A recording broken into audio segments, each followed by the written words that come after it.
my spiritual masters very kindly opened my eyes with the shining torchlight of transcendental knowledge. I therefore offer my respectful obeisances to his lotus feet.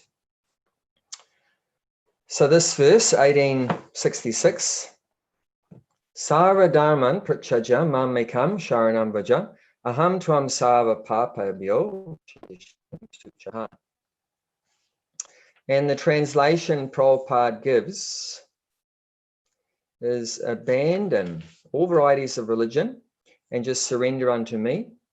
I shall deliver you from all sinful reactions. Do not fear. So everyone's probably heard that before, this verse, and it's quoted a lot in lectures. But what I would especially like to discuss in some depth today, focus on, is the word dharma.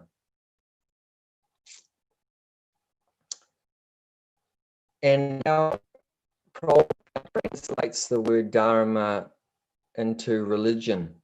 Sarva dharma, so sarva means all, dharma, he translates it as religion. And prachaja means giving up, to give up all kinds of religion. Now the essential meaning of dharma that Prabhupada explains many times in many places in books and in his lectures is quite different than the connotation that the word religion has.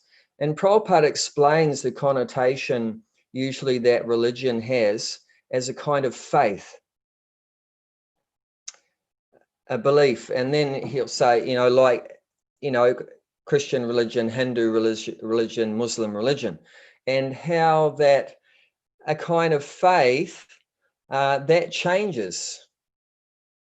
You can be a Christian one day, and another day you could become a Muslim, and then another time you can become a Hindu, or another time then you could change and become a Buddhist, and then you could become an atheist. Or, an atheist could take up something, so these kinds of kind of faith that can be changed. But Prabhupada said dharma is that which cannot be changed. So here it's interesting how Prabhupada has said dharma cannot be changed. And but here the word religion is used, which often refers to something which can be changed. So in a lot of his explanations about what dharma is, he says dharma is the essential characteristic of an object. That essential characteristic is the dharma of the object that cannot be separated from the object. And then he would give examples like, what is the dharma of sugar? It's sweet. You cannot separate sweetness from sugar, otherwise it's not sugar. Well, what is the dharma of chili? It's hot. If the chili was sweet, well, that's not a chili. Chili means it must be hot. So you give examples like that. And then he would explain that, so what is the dharma of the living entity? That characteristic that cannot be separated from the living entity. And then he explains that the dharma of the living entity is to love somebody. And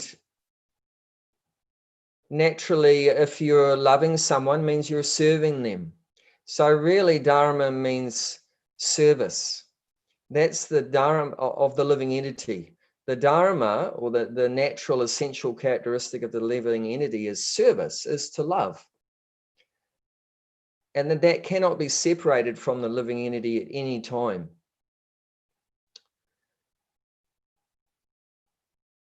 Of course, who we're serving, that may change. Like, now we're serving the material energy in so many forms. And, we serve all kind of selfish interests. We serve our body, we serve our family who are related to our body, we serve our society, we serve our nation. And, Prabhupada talk about all the isms, all the socialism and nationalism and communism and all these things. So we're rendering service to all these isms. So that's the essential meaning of Dharma.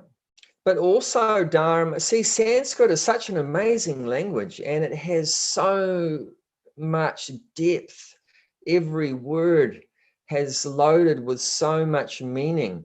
And depending on the context, it can take completely different meanings. Like example, Prabhupada gives us the word Atma. So Atma, is it just one thing? No. Prabhupada says Atma, depending on the context, can mean your body is the Atma, or it can mean the mind, or it can mean the soul. Of course, the ultimate understanding is the Atma is the soul, but depending on the context, it can have other meanings, can have different meanings. So another meaning of Dharma also can mean your occupation as your Dharma, as your occupation or your duty. Your duty. According to our psychophysical nature that we have, our conditioned nature, the soul has come into the material world, we're in a material body and a subtle body and mind, and we have a conditioned nature because of the body and the mind, psychophysical. And because of that, there's particular duties that are recommended to purify us, particular occupations. And therefore we use the phrase Varna, Ashram, Dharma. Varnashram Dharma. So there's different duties there and different Varnas, the social division, and the different ashramas, spiritual divisions. So like if someone's in the mode of goodness, then he'll be conditioned by the mode of goodness, he'll be classified as a Brahmana, and there'll be different duties or occupation that's recommended for him to perform, and that's his duty. Something, and Prabhupada would explain duty means something which must be done. Like you don't say, oh, that your duty is, oh, if I feel like doing it or I don't feel like doing it. No, duty means something you must do. Like example, it's the duty of the mother to look after the child. That's her duty. That's her duty. And even if it doesn't feel very good, whatever like that, she'll do it like that. So there's different duties there depending on our position in society. And like if someone's ashram, they're a brahmachari, they'll have specific duties like studying the Vedas. That's a duty of a brahmachari. Grihasta, there's different duties there. You have to maintain the family. The grihasta has to maintain the family. And even if he doesn't feel like going out and working and making money or whatever, he has to. It's his duty. It has to be done. That's his dharma. That's the Vedas is giving us these duties that we must do. So that's another way of looking at dharma, different duties. Now what's Krishna thinking? What's Krishna thinking when he's saying this verse? Sarvadharman pratyajam mamekam sharanam. Is he saying give up your essential characteristic as a servant? No, that cannot be changed. You can't give that up. Is he saying give up our duties, our occupations, and just surrender to him? So what normally is happening is that in the material world, we concoct so many plans. We make so many plans. And like Prabhupada says, our fertile brain.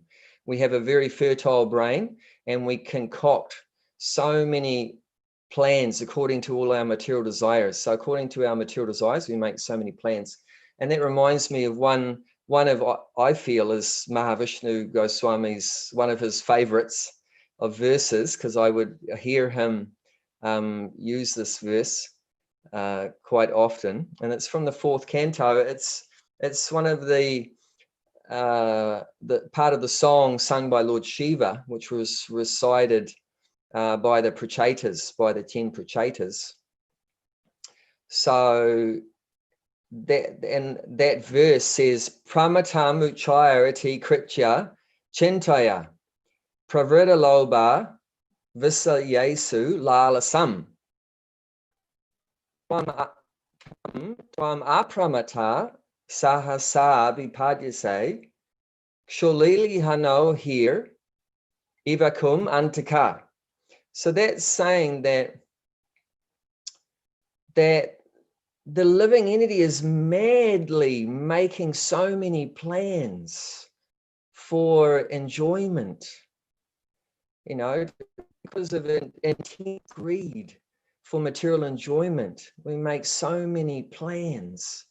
I will do this and I will do that. Kritya chintya means do. Kritya means do, and chintya means in your mind. So in your mind, you think, I will do this, then I will do that. And then next year I will do this. And then I will make this much money. And then I will make more. And then I will buy this skyscraper. And then I will invest this. And then I will do this. And I will build up my empire. And I will have many children and grandchildren. And I will become famous and rich and so forth. It's unlimited, like it says in the 16th chapter, in the demoniac qualities of the demoniac. We have thousands, hundreds of thousands of desires for gratifying the senses, and that gives us so much anxiety. So like that, we have so many plans, so many ideas. And that verse it's explaining what the living entity is doing in the material world. So much plan making, like Prabhupada uses the term plan making commission, that we set up even whole organizations, making more and more plans and thinking we're going to counteract all of our problems, and like this, we're going to be happy and counteract all the obstacles to all the miseries in life, thinking like that. But in fact, by all these plans, we create more miseries, create many more miseries. By this process of trying to counteract suffering, we just create more suffering, and we never achieve that happiness and become so frustrated. So that's what actually happens. But the living entity is bewildered by all these material desires and always trying to fulfill these desires. And so you've got two things. You've got your material desires, and then you've got mental speculation. Now, you'd probably remember, if you've been reading Bhagavad Gita, so many times Krishna says you have to give up material desires and give up mental speculations. These two things, they're big obstacles on the path of devotion. Material desires, calm, and mental speculation, which is sankalpa. The mind is always accepting things and rejecting things. So between these desires for sense gratification and the mind's fertile nature of speculating, it gets us into so much difficulty, so much problem. But this verse is saying that while the living entity is making all these plans, what's the Lord doing? And it's saying the Lord, Tvam apramata, that means not mad. We are pramata, we're mad, and that we're thinking we can be happy in this material world through making all these plans, and we can, live happily ever after, is what the movies say.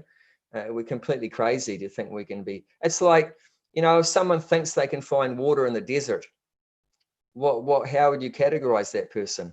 It's crazy. I mean, yes, water does exist, but not in the desert. And running after water in the desert, we call that a mirage, right? That illusory appearance of water in the desert is what we call a mirage. It's just an illusion.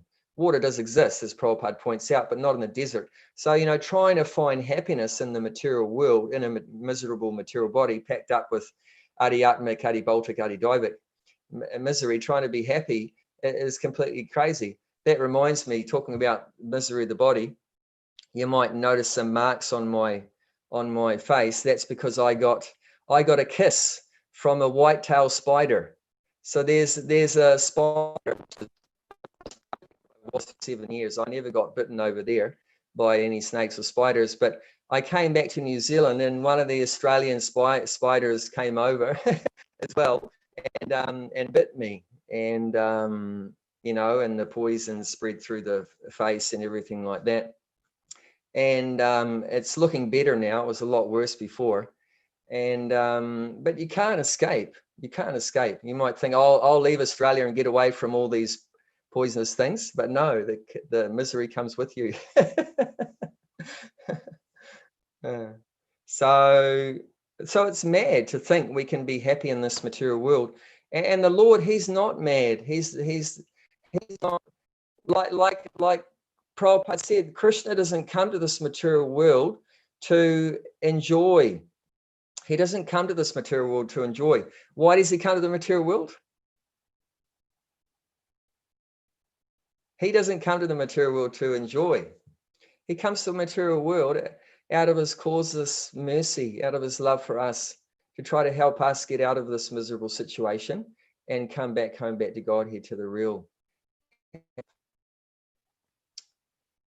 So he's not mad. Apramata sahasa vipadyase. So he's not mad. But what he does, he at a certain point, he'll suddenly seize us. That verse is saying he suddenly seizes us, and then the example is shul lili hello here ivako mantaka, and just like in the example given in the verses, just like a snake suddenly seizes the mouse. And then what happens when the snake suddenly seizes the mouse? What happens to the mouse? Antaka, he's killed. He's killed. So this is the ultimate problem in the material world, that the materialist is so crazy that doesn't conceive of his own death as approaching. In fact, time is compared sometimes to a snake, isn't it? Kalasarpa, that time is compared to a snake. Why is time compared to a snake? Because a snake is very silent. Doesn't make any noise when it's creeping up. When it's creeping up on its victim, you don't know it's coming up behind you, and suddenly, and also the other feature of the snake, other than it being very quiet, is it's very quick.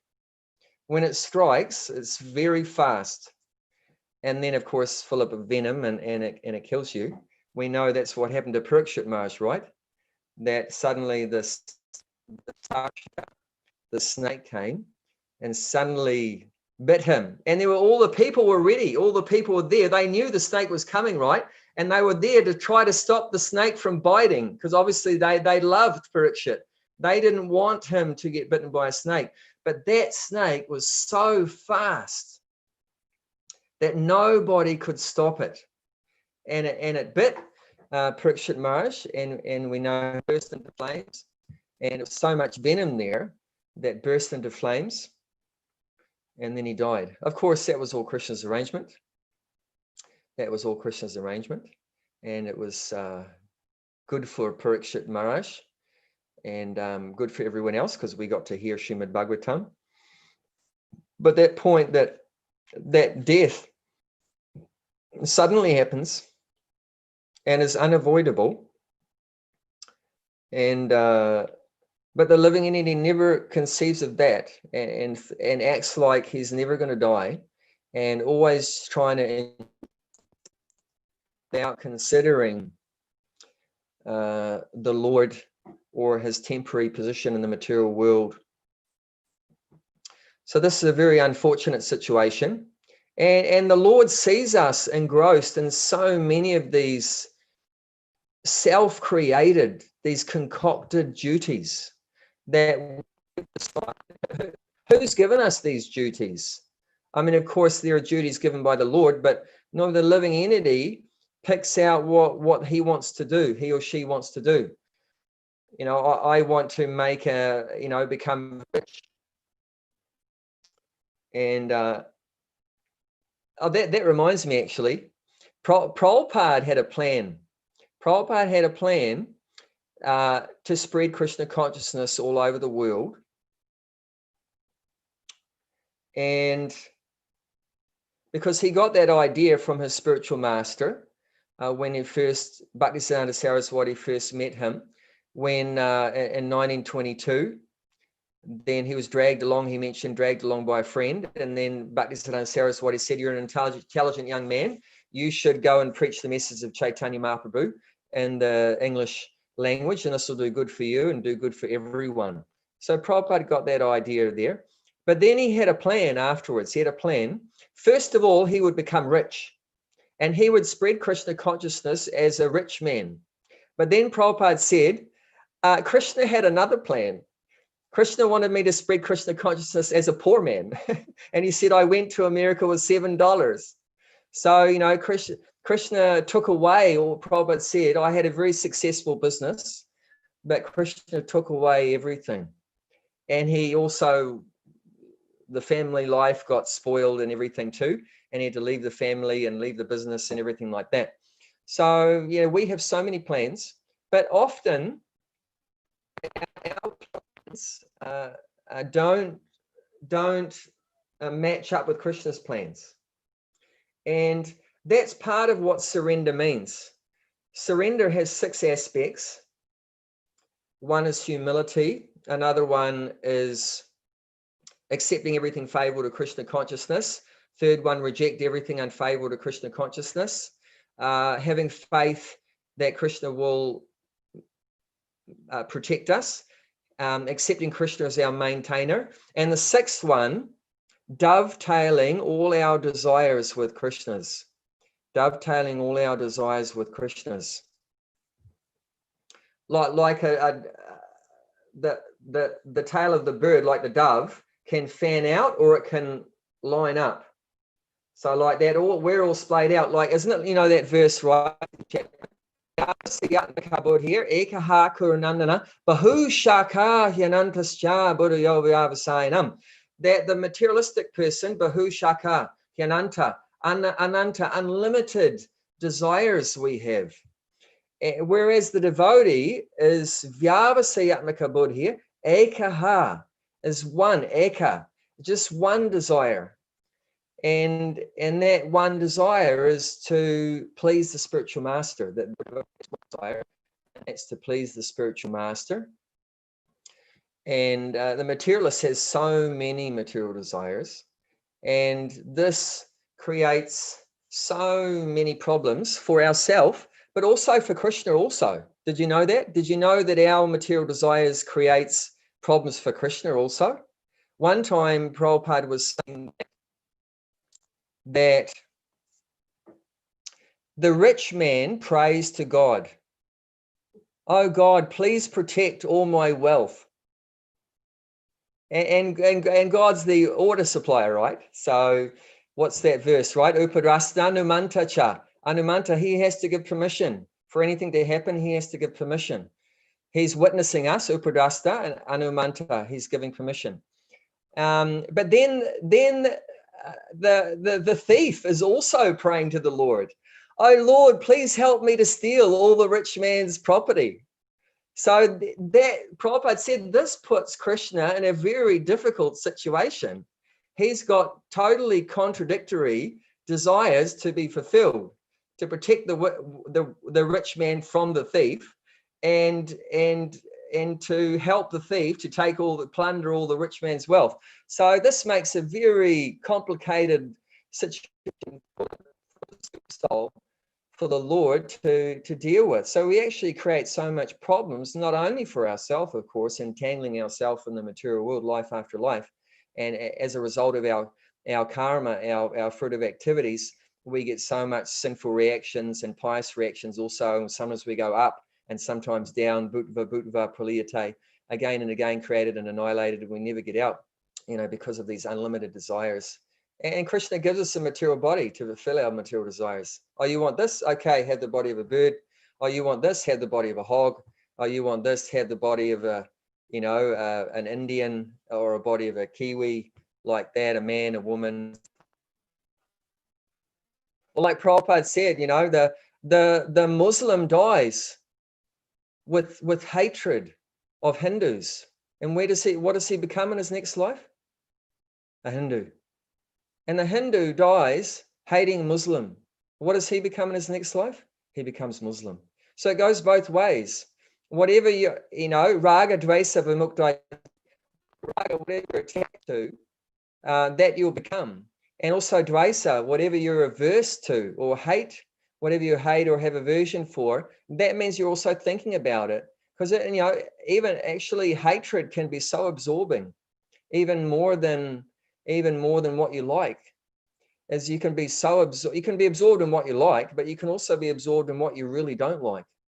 You know, if you have an intense hatred for something or someone, you're just thinking about it all the time. You know, of course, we know that, right, with Kamsa. He was, Narada Muni said, I'm a bit jealous of Kamsa because he was so absorbed in Krishna, but of course not favorably. It's actually Kamsa was so Krishna conscious, he couldn't get Krishna out of his head for a second, but not favorably because he wanted to kill Krishna. So it's not regarded as bhakti. Because bhakti, one of the two criteria of bhakti is it must be favorable to Krishna. Anukulyena Krishnanu Sheelanam Bhakti Uttama. You have to cultivate, you know, desires that are favorable to Krishna. So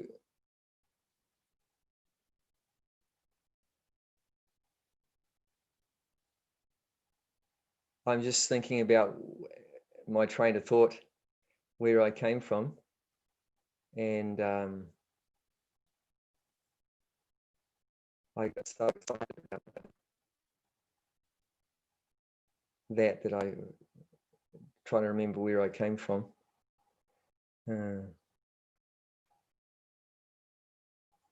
Yeah, so many desires, mental speculation. Yeah, so that's entangling us in the material world, all of our material desires and mental speculation. So we have to give up these things. And it makes it, like I said, difficult for the Lord also. So the Lord's saying there, Savadama Prachaja, give up all your concoctions, all your that I have to do this. I can't be Krishna conscious now because I have this duty to my family. I have this duty to my grandkids. You know, there was one story Prabhupada tells how one man prayed to the deity, prayed to the Lord that please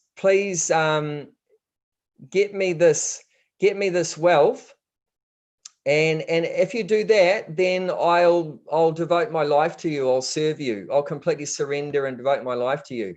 And then so he got it. He got what he wanted from the Lord, arranged that he got that wealth. And then, but he didn't come to surrender to the Lord. So the Lord came to him and said, hey, I got you what you wanted. Well, you know, when are you going to surrender? When are you going to give up everything, surrender? He said, well, you know, first of all, I have to, you know, establish my, you know, business and that, and come back in a little while, you know. And then so the Lord comes back and he says, you know, I have to look now I have another duty. I got to look after my kids. You got to let me look after my kids. And then come back in a little while. And then so the Lord comes back and then he says, you know, when are you going to surrender? But then he says, but now my kids are grown up, but now I've got my grandkids. Now I have a duty to my grandkids. You know, so you can't expect me to surrender now because now I got my grandkids. So it's like that. We have so many duties, one after another, and it never ends. And at the same time, and one after another, so many desires and plans to fulfill those desires. And the end result of that is we don't surrender the Lord. You can't do everything. You know, like love, right? You know, because that's what the essential meaning of Dharma is. To love and to serve. You can't serve, you know, multiple people at the same time.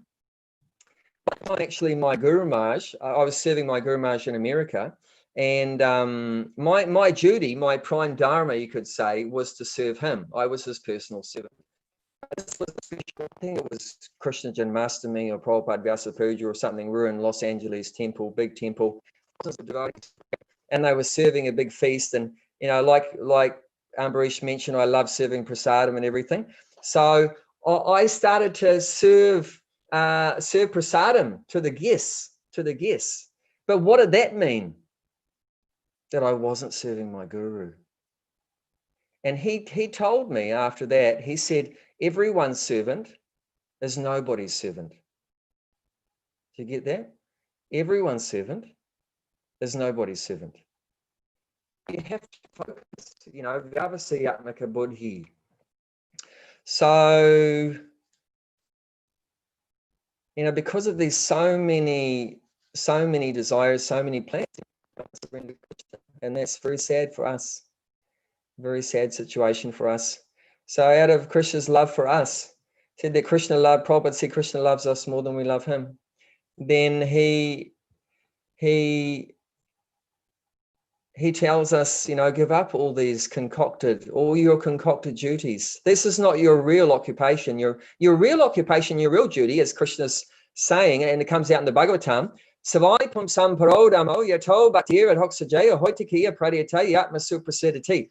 The paradharma, the topmost occupation, is to love Krishna, bhakti yoga, adhoksajaya, to the Lord, to render bhakti devotional service to the Lord. That's the paradharma for the savai pump sam, for all the living entities, the highest dharma. Of course, there's many dharmas, occupations that we take up, but they're all concocted. But the only real, the eternal, or as we say, Sanatan Dharma. Sanatan Dharma. Prabhupada said, the devotee said, well, what do we call ourselves? There's the Christians, and then there's the Muslims and Hindus. What are we? And Prabhupada said, we are followers of Sanatan Dharma. So this is our eternal occupation, is to love God and to serve God and put him before anyone and anything else. He's the primary thing. Or like Mahavishnu Maharaj, I always remember him quoting many times also. Krishna is the one and everything else is zero. You heard that one right from him? Krishna's the one and everything else. So your house is a zero and your family is zero and your money is zero and everything in the material is zero, your body and everything like that, your job and everything is a zero. And if you put 100 zeros together, how much does that add up to? Zero. Putting the one in front. But if you put the one, Krishna, if you put God in front of 100 zeros, then you have a hell of a lot. So then your body and your family and your house and your job, everything becomes very valuable. And as your ticket back to Godhead. If you use your body in Krishna's service and your wealth in Krishna's service and your house in Krishna's service and make it a temple, and your words in Krishna's service and everything like that, then those things become your ticket back to Godhead. Like it says, if you build a temple for Vishnu in the 12th canto, it says if you build a temple for Vishnu, you're going to go back home, back to Godhead. So that's putting the one in front of the zeros. So that's what's required. And Prabhupada, he was always trying to bring us to that point. Bring us to that point of putting Krishna in the central point, putting Krishna in the front. And he said, my motto, my whole life was everything for Krishna and nothing for me. And we hear that go, wow, that's high level. But that's how Prabhupada lived his whole life. He said, my whole life, my motto is everything for Krishna, nothing for me. And he wasn't a sannyasi his whole life, remember? He was a grihasta for a big part of his life and a businessman of like Vaishya and like that. But he said, my motto, my whole life was so we can do it not only, that's the sannyasis, we dedicated to Krishna, everything for Krishna. But no, he expected all of us. Like one time in the early days of ISKCON, Prabhupada said, how many devotees are there in the movement? And I can't remember what it was, but say they said 150. And Prabhupada said that we have 150 sannyasis. And there was grihastas there and women there and all sorts. But the point is that in the early days especially, everyone picked up that move from Prabhupada. And everyone was so dedicated. Everyone was so surrendered. Everyone did everything to please Prabhupada, to please Krishna. And whether they were women or whether they were grihastas or brahmacharis or whatever they were, but everyone was fully devoted like that. And everyone was so ecstatic. So ecstatic.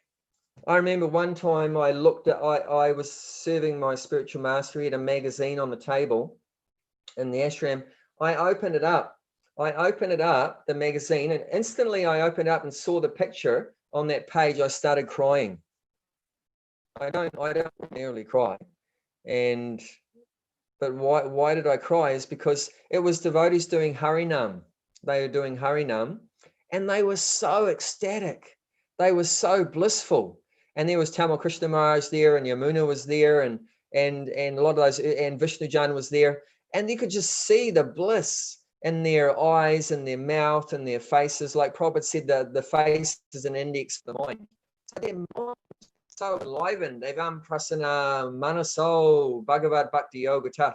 Being engaged in Bhagavad Bhakti, their mind has become so enlivened and they're looking so happy, so radiant, just shining radiance and so much happiness. So this is the Sarvadhamma Praja. We just try to please Krishna and everything for Krishna and nothing for ourselves.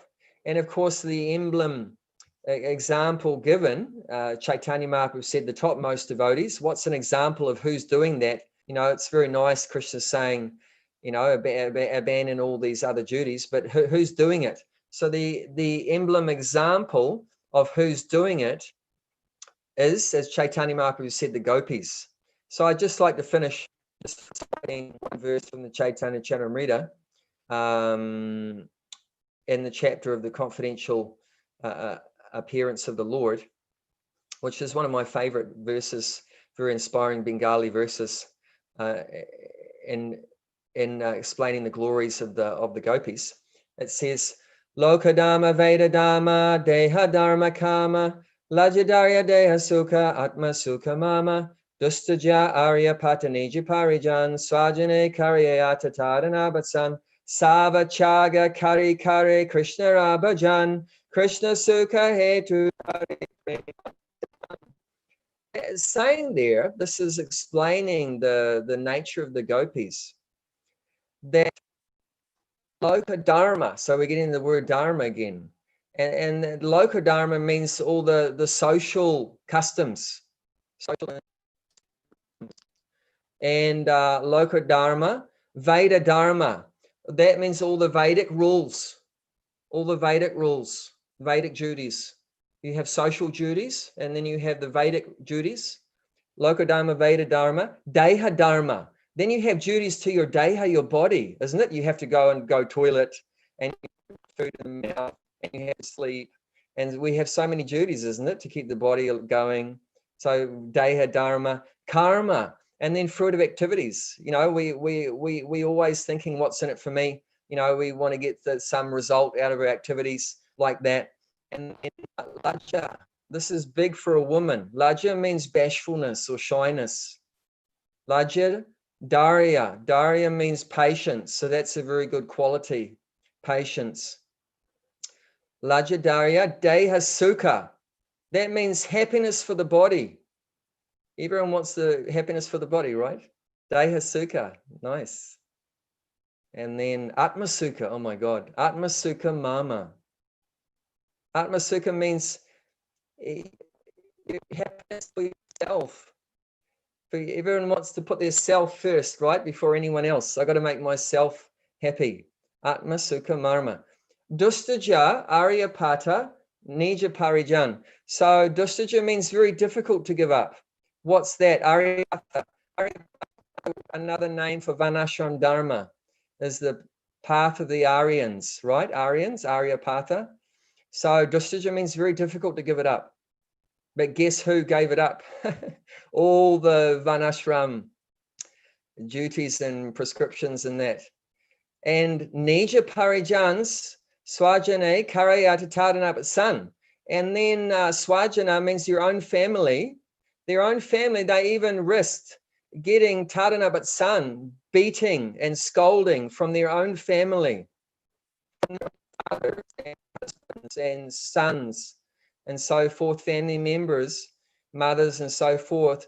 You know, that if you disobey your parents or family members, what they might do, they might scold you, bad words, very heavy words, you rascal, nonsense, you know, and not only that, scolding, but it's even mentioned there, beating, you know, so they took that risk.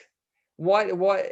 And so what did it say? Sava chaga, kari. They gave up all of that, all of the above. They gave that all up, all of it, all the dharmas previously mentioned. They gave it all up. Why? Why did they give all that up? Krishna Sukha Hetu. What was the hetu? What was the cause? This Krishna Sukha. I don't give a stuff about my body happiness, my soul's happiness, you know, the Vedic rules, the social customs. All I care about is just to give happiness to Krishna. Krishna Sukha Hetu. Kari Prema Sevan. This is prema. This is pure service. This is prema sevan. This is service done in love.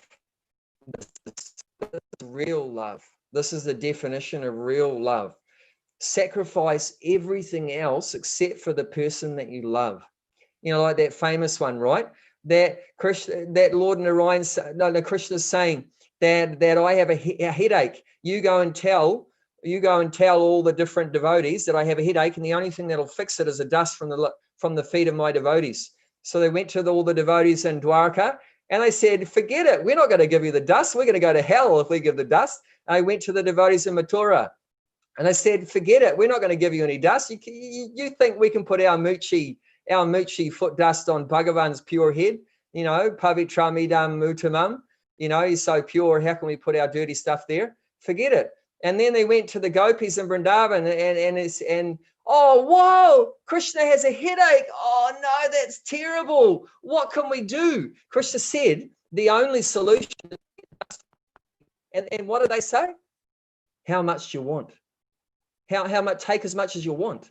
And then the devotee said, don't you realize you might go to hell? We don't care. Let us go to hell, but let Krishna be happy and his headache be fixed up. So yeah, that's Sarvadharma. That's an example of Sarvadharma. And for me, I mean, the gopis, I mean, very hard to understand the gopis, but for me, you know, Prabhupada is a modern gopi. He gave up everything. What a bodily happiness. What about coming over on the ship, an old man, never been outside of India, coming on a ship, had 2 heart attacks. In America, he had another heart attack. Who was he dealing with? Crazy, drug addicted. He'd never seen people like that before. Drug addicted people, horrible people like real malechas and yavanas. He got, oh, what happened? Everything disappeared. Are you still there? Yes, I can see you. All good. Okay, I can't see you. I must have pushed the button in my Yeah, now we can see you. All good. Continue. Okay. You're roaring. Continue your roar. Okay, I did. All your lovely pictures disappeared from me. Okay, but you can still hear anyway. I have to finish now. So, you know, for me, that's example is Prabhupada is just so surrendered, given up everything to please the spiritual master, please Krishna. And it's so inspiring. Okay, I got your picture back. That's great. Okay, so I have to finish now. Time's up, unfortunately. Very unfortunate for me to stop. No, continue. No, it's okay. It's okay. I have to surrender to the schedule.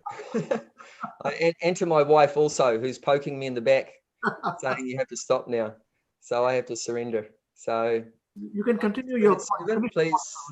Please instruct me. Any comments or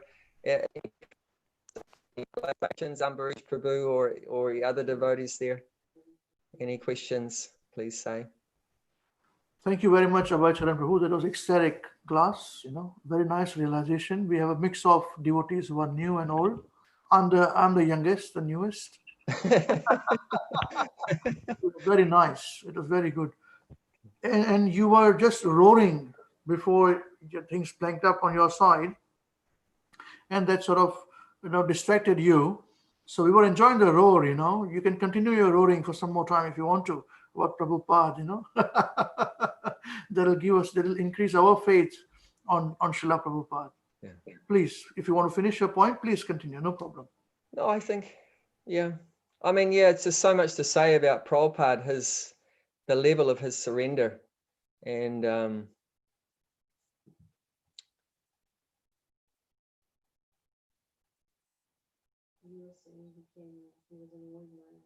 I mean, sometimes he would tell in lectures, it's heartbreaking to hear that he said,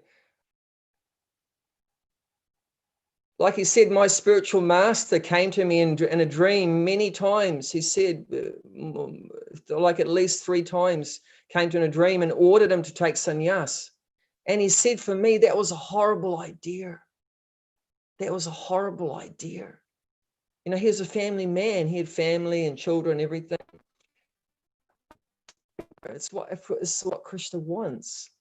And eventually, it happened, but it's not that, Prabhupada was looking forward to taking sannyas. Yes, I'm going to become like a lot of Westerners. It's like, yes, I want to take sannyas. Yeah, I'm going to get more Mahaprasadam, and everyone's going to bow down to me and respect me and everything. But for him, a very dutiful grihasta, a real grihasta, not a grihamati, a real grihasta, very dutiful, family man, and, strictly following all the duties and everything. He said it was a horrible idea, but he realized his guru and he had to do it. And like that, he made so many sacrifices. And because of that, there's no need to look any further why and how he became so empowered to spread Krishna consciousness all over the world, what nobody else has ever done, because he did it. Sarva Dharma Prajaja, he did it. He gave up all personal considerations and everything just to please his spiritual master, just to please Krishna. People said, Prabhupada said, people glorify me that I wrote so many books. I established so many temples. I made so many devotees. He said, I don't take credit for any of that. If you want to give me credit, I'll take one credit. I didn't deviate 1 inch from the instructions of my Guru Maharaj. Not 1 inch. Like that. So that's Vyavasayatmaka Buddhi, fixed on the instructions of the spiritual master. As Prabhupada quotes that inspiring, a purport that Vishwanath Chakravarti Thakur gave on that verse, Vyavasayatmaka Buddhi. Vishwanath Chakravarti Thakur said this one-pointed consciousness refers to, the spiritual master as one's life and soul. That one's life and soul is to follow the instructions of one's spiritual master. And in the purport to the famous verse Tadvati Pranipatena, which is also like, I think, one of the essential verses of Bhagavad Gita, and Prabhupada also indicated that, about the spiritual master, that Prabhupada said this is the success. This is a secret of success in spiritual life, is to please the spiritual master. To please the spiritual master, that's the secret of success. So that's how we can come to this point. We might think it's very far away. How am I going to be able to surrender? How am I going to be able to surrender? But if we just try to please the spiritual master, like it said, just by remembering the Panchatattva, that difficult things, that impossible things become easy. And if you forget them, easy things become difficult. So just by remembering these great personalities and trying to follow their instructions, trying to please them, things become possible. Just one more thing. We might think naturally, I think, I'm sure others think that, how am I ever going to become a pure devotee? How am I ever going to be able to surrender like this? Everything for Krishna, nothing for me. How are we going to, I have no hope. what's my hope? I have no hope, of achieving this platform. And one time Prabhupada said in a class, you have to be 100% pure devotee to go back to Godhead, right? And then all the devotees look so depressed because they all realizing I'm not 100%. And then he could see they're looking so morose, so depressed that they're never going to be able to jump that high. And so Prabhupada said, okay, 90% to go back to Godhead. And they're still looking depressed. And then he kept dropping it. 80, they're depressed. 70, 70. It doesn't matter how low he went, they look so sad because they're thinking, I'm so useless. I'm so hopeless. I'm so full of material desires and speculation, everything. And Prabhupada said, oh, it doesn't matter. I have the key. I have the key to the back door of the spiritual world. You hold on to my dhoti and I will take you back to Godhead. And all the devotees went, Jai Prabhupada! So that's the thing. Even don't worry if you're thinking, I can't do everything for Krishna and abandon all other duties. But just somehow or other, try to please Prabhupada or his representatives. Try your best. Like it said, as long as you're not against the injunctions of the Lord. There's a verse like that in Bhagavad Gita. You shouldn't be against the injunctions of the Lord. But even if you can't follow the injunctions of the Lord, but you try your best, you should try, like this is an injunction, right? Sarvadharma Prachaja. This is the order of the Lord. This is an order. Give up all other duties, occupations, just surrender. So we shouldn't be against that idea. This is, if you think like that, you're doomed. That's what Bhagavad Gita says. But you should say, well, right now I can't do it. But this is a very good instruction. I want to do it, but I can't do it. But you should try your best. Like Prabhupada, he couldn't do what his guru said in 1922 and just travel, all over the world and spread Krishna consciousness in English. But he wasn't against that instruction, but he was trying to work out how I can do it. And you have that in Prabhupada Lila Amrita, right? A lifetime in preparation. He was preparing himself to be able to carry out that instruction. And it wasn't until 1965 that he set his foot in a place. So, but all those years, 33 years, he was planning, but not planning for his sense gratification, but making plans how he could follow the instruction of his spiritual master. So that's an interesting thing. You can make use of that crazy, fertile brain, which loves to make crazy plans, but make plans to serve the spiritual master, to please Krishna. Make plans. How can I make a better garland for my deities? How can I make a plan? I can cook something very nice, prasadam, for the Lord tomorrow. Make plans, Krishna service, and that will purify us slowly. So yes, I better stop. So anyone want to say anything? Please, I want to hear from you. Yes, thank you very much, Abhay Charan Prabhu, for a nice class. And please, anyone has any questions to say, ask, or anything to say, please feel free. Hare Krishna Prabhuji, it was really nice class. I just want to ask one thing. I'm a college student, and am I audible? Yes, I can hear you. Yes. I am a college student, and I am expected by my parents and all my teachers to land a good job in the placement or like do MBA or some kind of post graduation. And I myself have those aspirations for myself. Yes. So how do I treat that material ambition? Like I heard you say in the class a lot of times that we should give up all these plans and material concoctions and surrender to Krishna. So how do I in my personal life treat these material ambitions that even people around me have from me? That's it. Okay, very nice question. Thank you. So we have to start from where we're at. I mean, that's the ultimate. See, that's our goal. Or in Sanskrit, that's called prayojana.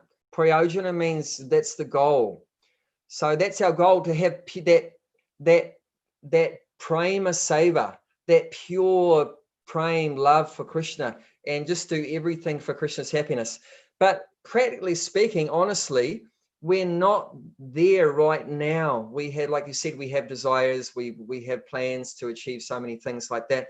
So we have to start from where we are. But at least now the difference is, now you've come to Krishna consciousness, now you're starting to find out what the real and the ultimate goal of life is, to achieve that pure love. That's the perfection of life. So what's called the following the Abhidaya. Abhidaya means a process to achieve the goal. And then that's our process of Bhakti Yoga, is the Abhidaya, the process, how you're going to achieve that goal. And Prabhupada has made it very simple. You know, you chant Hare Krishna mantra, ideally at least 16 rounds a day. But even if you can't do that in the beginning, you know, start 1 round a day, then move up to 4 rounds a day, 8 rounds a day, whatever it takes, you know, or chant more on the weekend when you have more time, or, you know, do the best you can there. But chanting Hare Krishna, offering your food to Krishna, and, you know, all these different things are there. To what you're doing now, hearing about Krishna from devotees, you know, reading Bhagavad Gita, like that. So 9 processes, right? Shravanam, Kirtanam, Vishnu Smaranam, hearing about Krishna, chanting Krishna, remembering Krishna. So there's 9 processes. So engaging in these processes. Now, Chaitanya Mahaprabhu, who is Krishna in the mood of a devotee, he liked one verse very much, which goes, Stanai stita shruti-gatam tano manvanobir. So that's from the Srimad Bhāgavatam. But Lord Chaitanya liked this verse, spoken by Lord Brahma, but Lord Chaitanya liked this verse very much. And he said, this verse, which is saying what I've just said there, means that stay where you are. You don't have to do anything different or go anywhere else, or if you don't have to change your occupation or change your family situation, you don't have to, or change the way you look. You don't have to shave your head and put on different clothes, or you don't have to change anything. Stay exactly where you are. But you just got to add one thing. You continue everything, same job, same family, everything same, but you're adding one thing. Shruti gatam tanuvan manobir. Shruti means you've got to start hearing. So this is the beginning of bhakti, which is what you're doing. So you're on the right path to achieving that goal. You got to start hearing about Krishna, and then everything will come from there. You're going to start to get an idea where what direction you should go with your life, where the real happiness is, like not in the desert, but you got to find where the real water is, you know, in the spiritual world. So, and turning your desires inwardly to find more happiness from within yourself, rather than now it's all external. If I eat this, I'll be happy. If I watch that movie, I'll be happy. If I make this money, I'll be happy. And we find out all those things don't make us happy. It makes us more unhappy, more frustrated, and like that. So, but we're slowly, well, that's still going on, but slowly now we're finding out how to find out more happiness from within ourselves. That means that developing our relationship with the Lord, with Krishna, and we start to feel more and more happiness there. And then it will automatically, everything will happen. Everything, once you start getting attracted to Krishna through this hearing process, getting attracted to Krishna, then Krishna himself within your heart will direct you, and he will make, without you needing to make any arrangements, he will make all the arrangements about where you're going to end up and who you're going to meet and who you're going to be living with and what occupation you'll have. And, you know, he'll make all those arrangements. You know, you just do your duties as a daughter, as a student, as whatever it is, do your duties, but cultivate that process of hearing about Krishna, which is going to help you to become more attracted to Krishna. And then automatically Krishna will start purifying your heart, and then giving you direction in your heart and making arrangements, like, you know, meeting a spiritual master. Like Krishna made an amazing arrangement for me, that a spiritual master came all the way to New Zealand when he was in India, and met me, and it was just so amazing. And I didn't plan that, but so you don't really have to be in any anxiety or thinking about how anything's going to happen, but just leave it up to Krishna. You just have to follow those, primary duties of hearing about Krishna and the association of devotees, which you're doing. So everything will take its own course from there. So I'm very, very happy that you're regularly hearing these discourses, and so that's good. That's good. Because what can happen if you artificially try to give up all these duties you're following now? What can happen is your mind may get disturbed. Your mind may get disturbed. And then if the mind gets disturbed, that's big problem. Because the crazy mind, and Arjuna says the mind is like the wind in Bhagavad Gita. How do you control the very hard to control the wind. So if the mind gets out of hand and too agitated, then when one can fall down from spiritual life. Because the crazy mind, and so Prabhupada called it the shooting star syndrome. Have you heard of the shooting star syndrome before? That suddenly go up, woo, and then what does a shooting star do after it suddenly goes up? Suddenly goes down too. So we don't want that. We don't want to suddenly go up and become a very pure devotee overnight. We're really trying hard, but it's a bit artificial. And externally, we're doing all the things of a pure devotee, but internally, we still have a lot of desires that haven't been dealt with, haven't been purified. So externally, looking very good, but then can't sustain that and then crash. And that's called the blooping syndrome, that one falls down. So we don't want the sound that if you hold a stone above a pool of water and you drop it, when it hits the water, it goes bloop. So Prabhupada uses that as an analogy for falling down from the spiritual world, or falling down from Krishna consciousness is called blooping. So we don't want to do that. So just gradually make changes in your life, and mainly not changes, but additions. Like I said, add the 1 in front of the 0. So just add Krishna to your life. Don't change your life. Just add Krishna to it, which you're doing. You're hearing about Krishna and things like that. And then automatically things will improve. So thank you for the lovely question. I hope that's okay. Is that okay? Yes, Satisfied? Yes, Prabhupada. Thank you so much. Hare Krishna. Okay, Hare Krishna. Thank you. We would like to continue more, but I think we're way away above our time now. Yes. Getting into our next session now. So thank you very much, Abhay Charan Prabhu, for your nice class, nice realizations. Pleasure. And for the devotees as well. And now we'll come to our second session, which is a beginner's program. So, Prabhuji, this is basic class. Yes. You're more than welcome to attend. But Yes. There are many devotees will be leaving as well. And Yes. in the future, we'll try and hook you again for one of these sessions, Oh, I'd be honored. Thank you so much. Thank you. Jai Srila Prabhupada. Thanks for giving us the opportunity. Jai Srila Prabhupada. Thank you. Kartik Mat ki jai. Jai. Hare Guru. Hare Krishna. Hare Now, Krishna. Krishnas, can you sing Jai Radha Madhava, please? Thank you. Hare Krishna. Hare Krishna. Am I audible? Can you hear me?